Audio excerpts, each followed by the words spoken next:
Have you ever had a moment where everything started going right?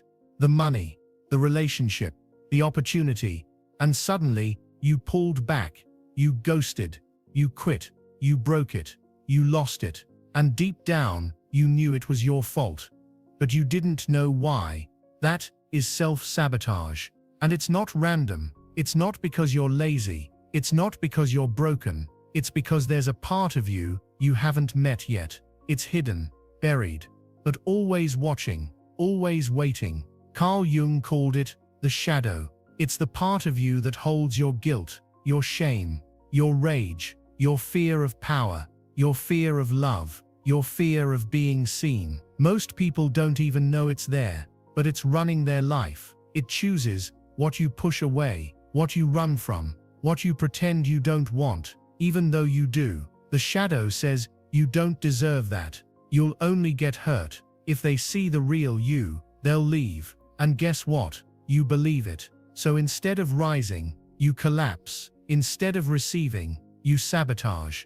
And then you wonder, why do I keep doing this to myself? It's because your shadow isn't against you. It's trying to protect you, the only way it knows how. But the problem is, it learned those lessons in pain. It was shaped in childhood, in betrayal, in abandonment, in rejection. So now, every time you get close to growth, your shadow panics. It thinks if we succeed, we'll lose them. If we shine, we'll get attacked. If we love, we'll be broken again. So it whispers, sabotage, shut down, pull away, run, and you listen. But here's the truth, most people never hear. The shadow isn't your enemy, it's your protector, but it's stuck in the past. And until you meet it face to face, until you learn to hold it, until you learn to integrate it, it will keep controlling your life from the background. You don't destroy the shadow, you don't kill it, you don't positive vibes only it away. You sit with it,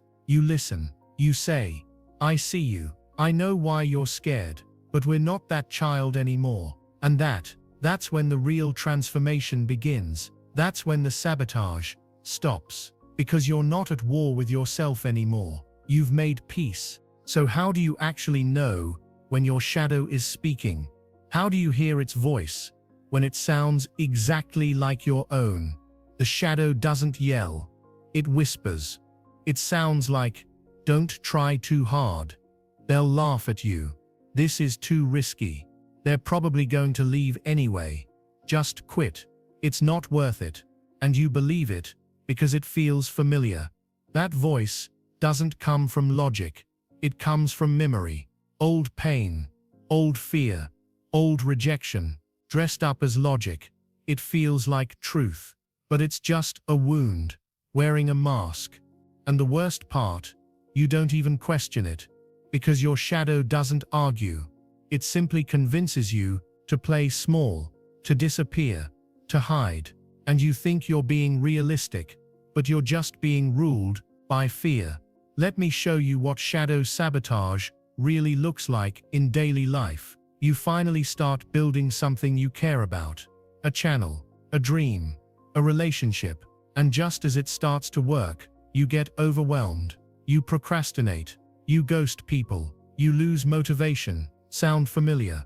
That's the shadow. It's not afraid of failure. It's afraid of exposure.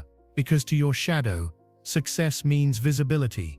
And visibility feels like a threat. So it keeps you in the known, in the comfortable, in the cycle. Success, too risky. Love, too vulnerable. Speaking up, too dangerous. Trying again, what if we fail? So it keeps you locked in your old identity. The one that's safe, the one that's invisible, the one that doesn't challenge anyone. And here's the truth, the shadow is smart. It doesn't destroy you with pain. It destroys you with comfort.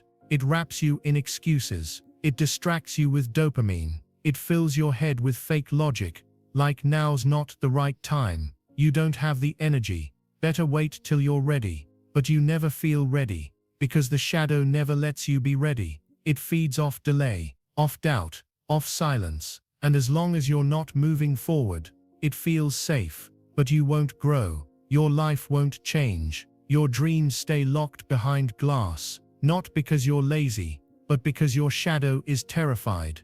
And unless you confront it, it will sabotage everything you try to build. The job, the love, the discipline, the self-respect, all of it. So what do? You don't fight the shadow, you face it. You sit with the discomfort. You call out the thoughts. You say, I know this is fear. I know this is old pain pretending to protect me, but I'm not that version of me anymore. And then, you move. You take action in spite of the fear. You show the shadow something it's never seen. Proof that you're not that helpless anymore. You're not the child who got rejected. You're not the version of you that failed. You're stronger, wiser, ready. And each time you act through that fear, you shrink the shadow's control, not by force, but by repetition. That's how you rewire the mind. That's how you take your power back. This is not about toxic positivity. It's about inner leadership. You don't wait to feel ready. You lead through the resistance. And when the shadow realizes you're not afraid of it anymore, it changes. It stops fighting you and starts helping you. Because the shadow isn't evil. It's just scared. It's a part of you that never got the chance to grow up. But now, it's your job to lead it. This is how self-sabotage ends, not by fighting harder, but by listening deeper. And in part 3, we'll go into how to integrate the shadow and finally become whole again. Because you were never broken, you were just incomplete. But now, you're waking up. This is Ascendra, and your inner power is rising. So now, you've seen the shadow, you've felt it, you've heard its voice. But here's the real question. What do you do with it? How do you stop it from pulling you backward? How do you stop sabotaging the things you want the most? The answer is integration. Not escape, not escape, not denial. Integration. This means you no longer run from the shadow, you turn toward it. You stop treating your fear like the enemy and start listening to what it's trying to protect. Because the shadow isn't trying to destroy you, it's trying to keep you alive. Just in the only way it knows how. It learned to survive through silence, avoidance, sabotage, withdrawal. But you're not here to survive anymore, you're here to evolve. So integration starts with a choice. To feel instead of flee. To face instead of deny, to lead instead of react. It starts with sitting still and letting the shadow speak. You ask yourself, what is this thought protecting me from? Where did I first feel this fear? Whose voice does this sound like? And most importantly, is it true? Because most of the shadow's fears are old. They were formed when you were small, and they don't match who you are today. So you bring truth to that lie. You don't fight the shadow like a monster. You hold it like a child. You tell it, I hear you. I understand why you're scared, but I'm not hiding anymore. And then, you prove it. Because healing doesn't happen through journaling alone. It happens through action, through repetition, through making new choices in the face of old pain. You show the shadow something it's never seen before. A version of you that doesn't quit. A version of you that shows up even when it's hard. A version of you that loves without disappearing. A version of you that speaks even with a shaking voice. And slowly, something begins to shift. The fear softens. The sabotage fades. The inner war calms. And now the shadow becomes your strength. Because once it's no longer hiding, it becomes part of your power, your intuition, your boundaries, your fire, your depth. The most powerful people in the world aren't the ones who pretend to have no darkness. They're the ones who have mastered it. They've integrated their pain, their anger, their shame, and turned it into presence. So when they speak, the world listens, not because they shout, but because their energy is clear, aligned, unshaken. And that's what you're becoming. This is true wholeness, not being perfect, but being real. Not being light only, but being light and shadow, in harmony. And from that space, you will not sabotage anymore. Because now, you're not afraid of success. You're not afraid of love. You're not afraid of being seen. Because there's nothing left to hide. You've met yourself. You've embraced yourself. And now, you lead yourself. That is integration. That is the end of inner sabotage and the beginning of real power. Not power over others, but power over yourself. And the ones who master themselves, they shape the world. So ask yourself right now, are you still running from your shadow, or are you ready to face it and become whole? Because the life you want is waiting on the other side of that decision. This is Ascendra, and this is your moment. So now, you've seen the shadow, you've heard its voice, and for the first time, you didn't run. That alone changes everything. Because the moment you stop hiding from yourself, you begin to set yourself free. Not from the world, but from the chains you didn't even know you were wearing.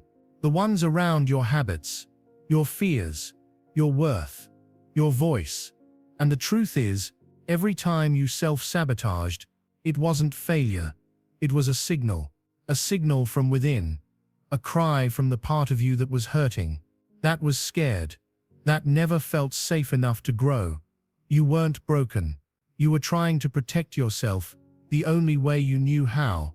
But now, you know better. And because you know better, you can do better. You no longer need to shrink just to stay safe. You no longer need to stay invisible to feel accepted. You were not meant to live in the shadows. You were meant to walk through them and come out the other side, unstoppable. The person you're becoming doesn't fear failure. They learn from it. They don't run from rejection. They understand it. They don't self-destruct. They self-lead. That is the shift. From sabotage to self-mastery. From doubt to presence. From fear to truth. Not because you got rid of the shadow, but because you brought it with you, integrated, whole, aligned. And now it's no longer driving the car. It's riding with you, calm, accepted, seen. That is true inner power. That is what makes you unstoppable, because the world can sense it. They can feel the clarity in your voice, the depth in your presence, the stillness in your soul. You become magnetic, not because you're trying, but because you're aligned. You're no longer performing. You're not hiding. You're just being. And nothing is more powerful than someone who has faced every version of themselves and chosen to rise anyway. That is you. Right now, in this moment, you're crossing a line, not back into the old cycle, but forward, into your real life. The one without sabotage. The one where you own your actions, your feelings, your future. Because now you know, the only thing that was ever standing in your way was you. And the moment you faced that truth, the shadow lost its power, and you reclaimed yours. You are not weak. You are not too late. You are not broken. You are powerful, and present, and awake, and you are just getting started. This is not the end of the journey. It's the beginning of a new one. The one where you finally walk as your whole self. No more sabotage. No more shrinking. No more fear. Only truth. Only clarity. Only you, as you were meant to be.